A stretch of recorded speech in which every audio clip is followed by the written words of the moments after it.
বাসাতে রাসূল সাল্লাল্লাহু আলাইহি সাল্লাম এসে বলছিলেন, সবাই সাহাবা کرام সাল্লাল্লাহু আলাইহি আমার বাসা আমার বাসা। তো রাসূল সাল্লাল্লাহু আলাইহি সাল্লাম বললেন আমিও জানি। যে বাড়িতে যেতাম বলে আবু এমন সত্যি করে তুমি বাসাটা ঠিক আছে। রাসূল সাল্লাল্লাহু ওই বাসায় ছিলেন। তো বলা হয় যে এই বাসায় কেন ঠিকছে? বলে খানা পিনার পর হযরত আবু আনসারী রাদিয়াল্লাহু তাআলা আনহু তিনি তার বাসা থেকে দ্বিতীয় তলা নিয়ে যায় রাসূল করিম সাল্লাল্লাহু আলাইহি সাল্লামকে এক গোপন একটা চিঠি দেন।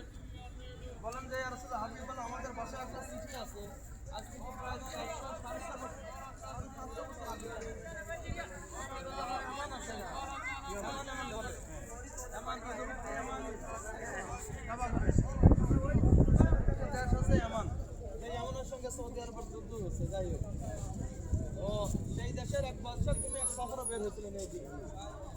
তিনিও এই বাসায় উঠছিলেন সেই 500 বছর আগে, মনে করেন 450 বছর আগে। অনেক দিনদার আল্লাহ বাদশাহ ছিলেন। তো তিনি বলতেছিলেন যে আমার ধারণা হচ্ছে যে